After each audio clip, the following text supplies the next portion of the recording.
السلام علیکم ورحمۃ اللہ وبرکاتہ۔ کیا آپ سبھی لوگ چوسر، لوڈو، شطرنج کے بارے میں جانتے ہیں؟ اگر نہیں جانتے ہیں تو اس پر چند باتیں میں آپ تمامی حضرات کے سامنے رکھنا چاہتا ہوں۔ چوسر یہ وہ کھیل ہے جس کے تعلق سے کہا جاتا ہے کہ 5000 سال پہلے اس کھیل کی شروعات کی گئی تھی، اور یہی وہ کھیل ہے جو پورے مہابھارت میں بھی ہمیں اور آپ کو دیکھنے کو ملتا ہے۔ پانڈو اور دروپدی کا جو قصہ ہے وہ بھی اسی کھیل کے تعلق سے جڑا ہوا ہے۔ شہنشاہ اکبر جو مغلیہ بادشاہ تھا، اس کے زمانے میں بھی اس کھیل کو بڑی مقبولیت حاصل تھی۔ پھر جب ہم اور آپ 19ویں شتابدی میں آتے ہیں تو 19ویں شتابدی میں میسور کے بادشاہ نے پھر اس کھیل کو بدلتے ہوئے اسے لوڈو کے شکل میں بدل دیا۔ کل ملا کر یہ بات کہہ دی جائے تو چوسر اور لوڈو قریباً ایک ہی شکل ہے، اس میں کوئی بہت زیادہ فرق نہیں ہے۔ یہ بات بتانے کے بعد میں آپ لوگوں کے سامنے یہ بات رکھنا چاہتا ہوں کہ چوسر کے تعلق سے نبی کریم صلی اللہ علیہ وسلم کی حدیث جو صحیح مسلم میں آتی ہے وہ یہ کہ حضرت بریدہ سے روایت ہے کہ نبی کریم صلی اللہ علیہ وسلم نے فرمایا، جو شخص چوسر کھیلا اس نے گویا اپنے ہاتھ کو سور کے گوشت اور سور کے خون سے رنگ دیا۔ اللہ اکبر کبیرہ۔ امام شافعی رحمۃ اللہ تعالی علیہ اور جمہور علماء کے نزدیک چوسر کھیلنا ہر حال میں حرام ہے، اس میں کہیں پر بھی کوئی گنجائش نہیں باقی رکھی گئی ہے۔ شطرنج کے تعلق سے جان لیجئے کہ شطرنج کے بارے میں حضرت علی کرم اللہ تعالی وجہ الکریم نے چند لوگوں کو شطرنج کھیلتے دیکھا تو آپ نے فرمایا کہ تم سبھی لوگ بت کی پرستش میں لگے ہوئے ہو، یعنی کہ آپ نے شطرنج کو بت کی پرستش سے تعبیر کرتے ہوئے لوگوں سے یہ بتایا کہ تم سب لوگوں کو اس سے پرہیز کرنا چاہیے۔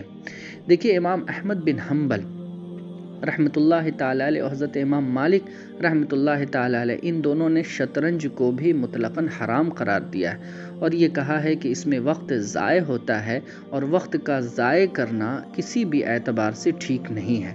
حافظ ابن کثیر حضرت امام احمد بن حنبل کے حوالے سے ایک روایت لاتے ہیں کہ آپ صلی اللہ تعالی علیہ وسلم ارشاد فرماتے ہیں کہ تم نیکی کرنے میں تیزی کیا کرو، تیز گھوڑ سواری کی طرح تم نیکی کی طرف دوڑو تاکہ تم جلد سے جلد نیکی کی طرف بڑھ سکو، کیونکہ عمر بہت چھوٹی ہے۔ اگر منزل تک پہنچنے سے پہلے تمہیں موت آ گئی تو تمہیں صرف افسوس ہی افسوس ہاتھ لگے گا۔ اس حدیث کے مفہوم سے ہم سب لوگوں کو یہ سمجھنا چاہیے کہ آقا کریم نے اس حدیث کے اندر وقت کی اہمیت کو بتلایا ہے، اور وقت کی اہمیت ہمیں اور آپ کو یہ سکھا دیتی ہے کہ انسان جب وقت گنواتا ہے تو اسے کتنی پریشانی اس دنیا میں لاحق ہوتی ہے۔ آپ ذرا سوچئے کہ ہم اور آپ اگر وقت رہتے پڑھتے لکھتے نہیں ہیں، وقت رہتے کوئی اچھا کاروبار نہیں کرتے ہیں، تو ہم اور آپ کہتے ہیں کہ جب وقت تھا تو ہم نے کیا نہیں، اس لیے آج ہم افسوس کر رہے ہیں اس پر۔ تو اسی طریقے سے جب کل قیامت کے دن ہم اور آپ اللہ کے حضور جائیں گے نا، تو اس وقت ہم اور آپ پھر افسوس کریں گے کہ یا اللہ ہم نے کیا گنوا دیا، ہم نے وہ چیز گنوا دی جو ہمیں گنوانی نہیں چاہیے تھی۔ افسوسناک بات یہ ہے کہ رمضان المبارک کا زمانہ ہے، لاک ڈاؤن کا زمانہ ہے، ہر آدمی اپنے اپنے گھر میں مقید ہے، مگر ہائے افسوس، صد افسوس، مسلمانوں کے محلے میں یہ دیکھنے کو ملتا ہے کہ ہم سبھی لوگ لوڈو کھیلنے میں، شطرنج کھیلنے میں، اسی طریقے سے چوسر کھیلنے میں، پتنگ اڑانے میں اور طرح طرح کے لہو و لعب میں ہم اور آپ مشغول ہیں۔ ہمیں اذان کی آواز بھی سنائی نہیں دے رہی ہے، ہم اللہ کی طرف رجوع نہیں کر رہے ہیں، ہم اللہ کی طرف پلٹ نہیں رہے ہیں۔ مسلمانوں کیا ہو گیا ہے؟ جب کبھی بھی مسجدوں سے صدائیں دی جاتی ہے، مسجدوں کی دیواروں کی طرف نظر جاتی ہے تو کلیجہ منہ کو آتا ہے کہ خدایا ہم سے وہ کون سے ایسے گناہ ہو گئے جس سے تو ہم سے اتنا ناراض ہو گیا؟ اے اللہ ہمیں معاف کر دے، اللہ ہمیں معاف کر دے۔ آج تو ایسا محسوس ہوتا ہے جیسے مسجد کی میناریں اور مسجد کی دیواریں ہمیں دیکھ کر مسکرا رہی ہوں کہ جب ایک ایسا وقت تھا کہ تمہیں میری طرف بلایا جاتا تھا تو تم آتے نہیں تھے، اور آج آنے کا وقت ہے تو تمہیں اللہ نے اپنے گھر میں آنے سے روک دیا ہے۔ مسلمانوں اب بھی جاگو، خدا کے واسطے اللہ کی طرف بڑھو، اللہ کی طرف دھیان لگاؤ، اللہ رب العزت کو خوش کرنے میں لگو۔ کیا بھروسہ ہے کب کس وقت ملک الموت چلے آئے اور ہمیں اور آپ کو ایک ذرہ برابر کی بھی فرصت نہ دے۔ بزرگوں، آپ لوگوں سے گزارش ہے، خدا را ان کاموں کی طرف مت بڑھیے بلکہ اللہ کی کی عبادت اور اس کی بندگی کی طرف بڑھیے۔ اللہ رب العزت ہم سب لوگوں کو نیک بنائے اور نیک عمل کرنے کی توفیق و رفیق عطا فرمائے۔ جاتے جاتے خاص بات آپ کے ذہن میں یہ ڈالتا چلوں کہ دیکھیے یہ جو گیم ہے نا، اس کے تعلق سے نبی کریم صلی اللہ علیہ وسلم کو 3 گیم بہت زیادہ پسند تھا۔ حضور 3 چیزوں کو پسند فرماتے تھے: گھوڑ سواری کو، تیراکی کو، اور نبی کریم صلی اللہ علیہ وسلم نے دوڑ کو بھی پسند فرمایا ہے۔ صحیح روایتوں سے یہ بات آتی ہے کہ حضور نبی کریم صلی اللہ علیہ وسلم نے ان 3 کھیل کی طرف بڑی توجہ دلائی ہے تاکہ بندہ چست اور پھرتیلا رہے۔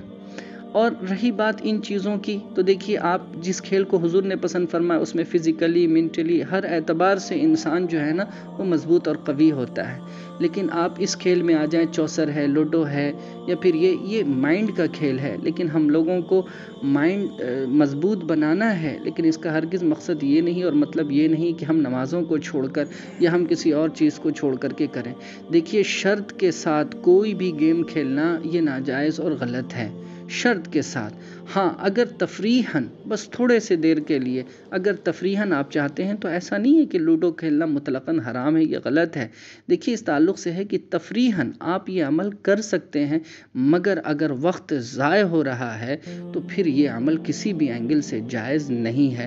آپ سب کوشش کریں کہ سارا کا سارا وقت اس لاک ڈاؤن میں، اس پاکیزہ مہینے میں آپ اللہ رب العزت کی بندگی میں لگائیں، اللہ کی مخلوق کی خدمت میں لگائیں۔ ہر آدمی پریشان حال ہے۔ قرآن مجید کی آیت ہے: اے انسان تو کشاں کشاں اللہ رب العزت کی طرف ملنے کے لیے بڑھ رہا ہے، اور یاد رکھ ایک دن ہم سب کو مرنا ہے بزرگوں، ہم سب کو مر جانا ہے، اور اللہ رب العزت سے جا ملنا ہے۔ اس کی تیاری کیا ہے، اس کے لیے ہم سب کوششیں کریں۔ امید کرتا ہوں کہ آپ تمامی حضرات میری بات کو بڑی توجہ سے سنیں گے۔